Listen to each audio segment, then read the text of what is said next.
Com a palavra, o senhor Rodrigo Ribeiro Antunes Pinto, professor assistente na Universidade da Califórnia, em Los Angeles. Você decantou, cara. Eu tenho trabalhado com taças nos últimos dias e realmente não tem gente competitiva. É espetacular. Olha, desculpa. Opa. Quiser trocar de lugar? Quer trocar? O taça. Claro. Obrigado. Gente, nós temos... Opa. Tá funcionando? Olá. Como vocês viram, a geração de energia solar tem vários benefícios para a sociedade, para o meio ambiente e para as pessoas que geram energia solar. Um benefício que é fundamental para você estudar o impacto econômico desse tipo de geração é o benefício associado à substituição da geração marginal de energia do sistema. Quando a energia solar de GD é gerada, essa energia vai para a rede, e quando ela vai para a rede, a distribuidora deixa de comprar essa energia que foi gerada localmente por causa da GD. No portfólio de energia que a distribuidora compra, ela vai tirar justamente a energia que é mais cara. Essa energia, de maneira mais simplificada, essa energia é a energia de substituição marginal da energia solar e essa energia é o custo marginal de operação do sistema.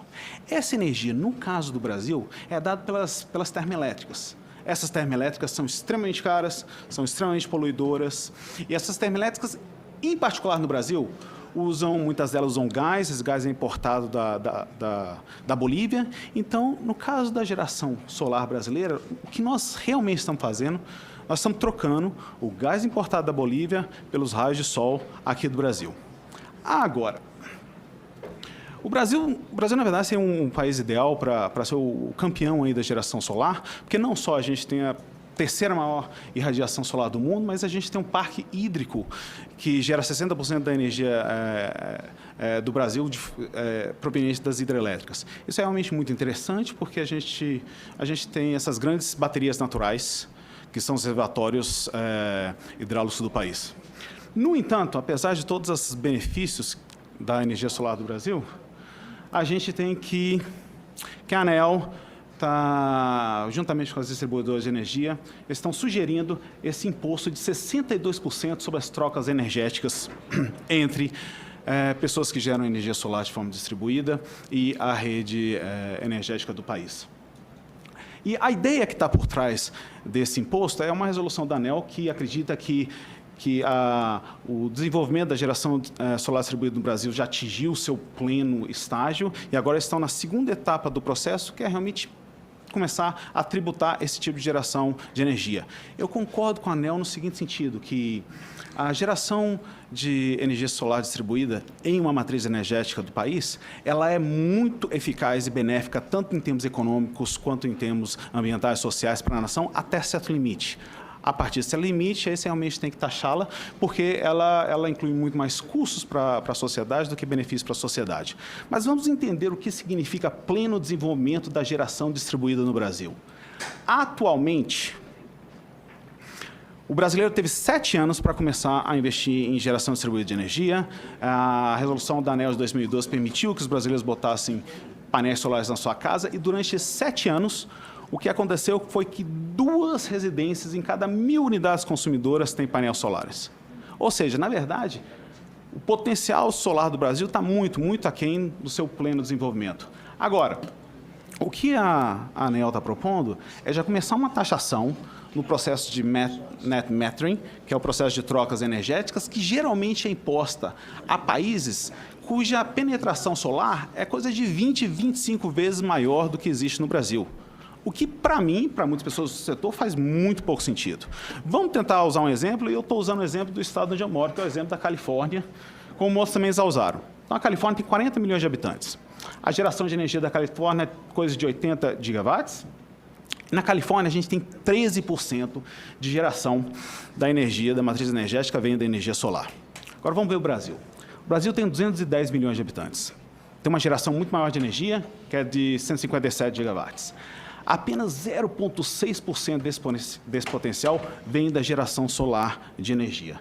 Agora, vamos tentar imaginar, vamos trocar esses números em miúdos aqui. Você tem o único estado dos Estados Unidos que produz 10 vezes mais a produção solar de energia de todo o país.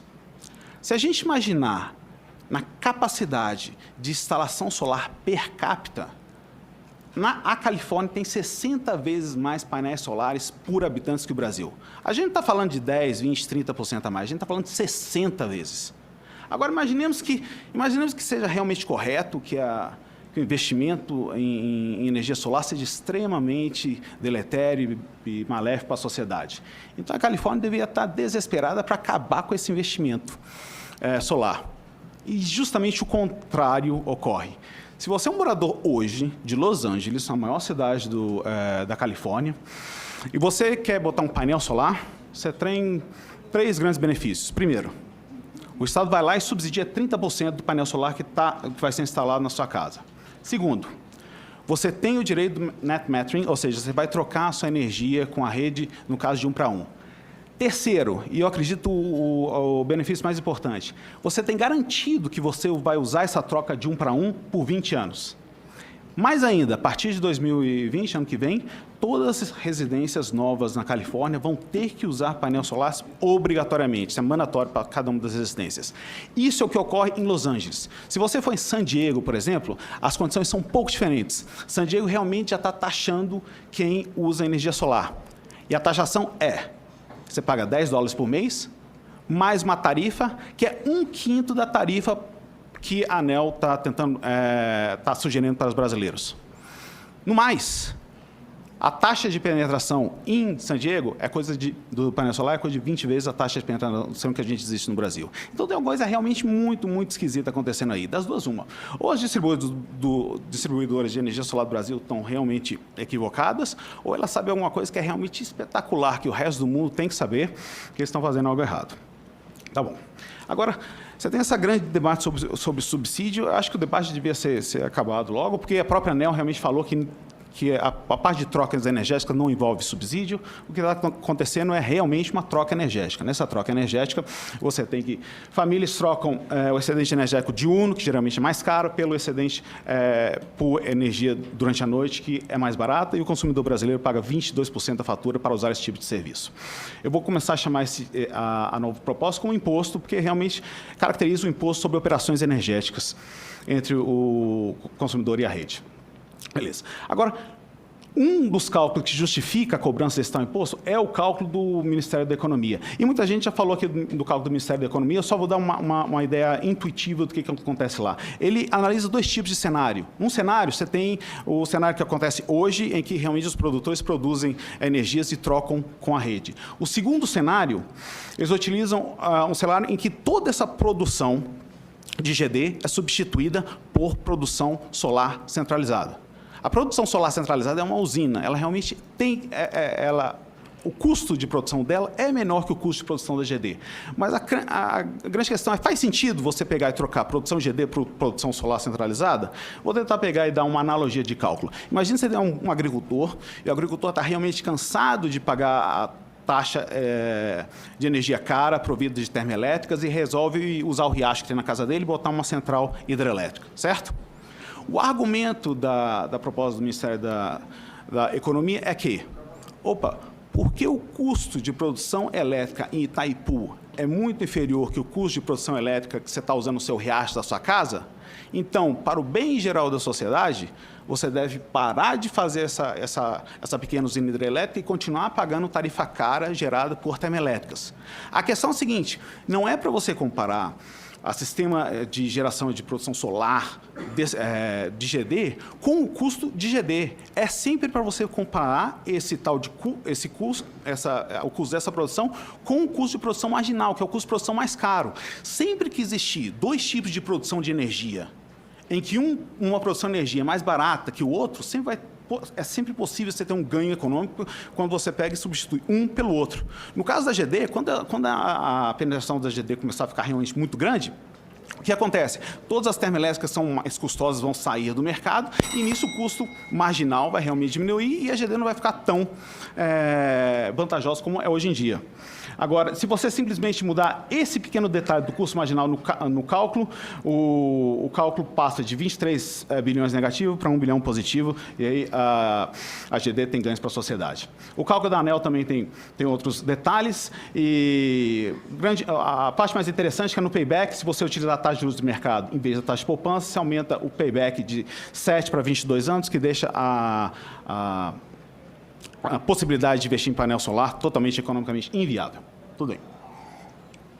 Esses cálculos são realmente errados? Talvez não. A própria ANEEL fala que existe uma grande incerteza quando você vai tentar usar premissas para fazer um cálculo que é complexo, que leva em consideração a previsão do retorno tarifário em 15, 20 anos daqui para frente. Isso é realmente bastante complexo, certo? E como a própria ANEEL fala, existem grandes incertezas futuras sobre esse tipo de cálculo. Só um minutinho.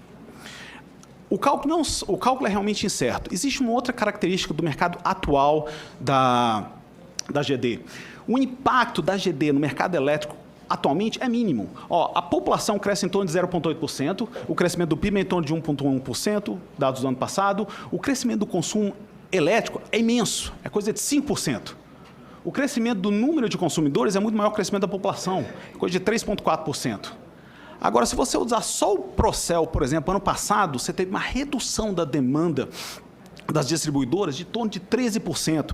Se você usar o peak shaving, que é um instrumento utilizado por várias empresas para reduzir o consumo de energia, você teve uma redução do mercado das distribuidoras de 2%. E várias empresas utilizam geradores locais de energia também para pagar menos tarifas energéticas. Isso dá um impacto no mercado de distribuição de coisa de 5%. Agora, olha a magnitude desses valores, 4%, 13%, 5%. Qual é o impacto da GD no mercado elétrico brasileiro? São alarmantes, menos 0,54%. Agora, por que a gente está tendo esse tipo de discussão aqui? Eu não sei. A discussão é mínimo. O impacto é mínimo da GD no mercado brasileiro, atualmente. Então, vamos recapitular. A gente tem os exemplos internacionais. Os exemplos internacionais são claros e eles falam que a GD beneficia muito a sociedade, tem impactos positivos tanto para o setor, tanto para consumidores de energia, quanto para a sociedade em geral, mesmo se você não usar os benefícios da GD em relação a meio ambiente e assim por diante. Segundo, os exemplos internacionais falam que taxa de penetração de GD até 10%, você realmente tem impactos benéficos à sociedade. Segundo, o cálculo tem grande incerteza. Existe uma grande incerteza na previsão tarifária, certo? Mesmo ignorando os benefícios da GD em relação ao meio ambiente. Terceiro, a gente pode calcular hoje os benefícios da GD, hoje, no mês de novembro. E, neste caso, a gente não tem certeza nenhuma, que a gente pode simplesmente pegar e utilizar quanto foi injetado no sistema, quanta energia foi injetada no sistema devido à GD, e quanto essa energia diminuiu no custo marginal, quanto de termoelétricas deixaram de ser produzidos, e computar qual o valor geral disso na economia. E o valor geral disso na economia é um ganho de 66 milhões. No mês de novembro, a GD proporcionou uma redução de custos no sistema elétrico brasileiro de 66 milhões. E o outro detalhe é que, atualmente, o impacto da GD no mercado elétrico é realmente ínfimo, coisa de menos 0,5%. Agora, a gente tem duas alternativas para analisar. Qual das duas alternativas parece mais sensata? Dados esses fatos, a gente vai botar um imposto sobre trocas energéticas que completamente inviabiliza o mercado de GD do Brasil, ou a gente faz igual aos outros países, que espera, colhe os benefícios da GD, até que a taxa de penetração seja num nível suficiente para que seja possível a discussão de uma tributação da GD. Muito obrigado.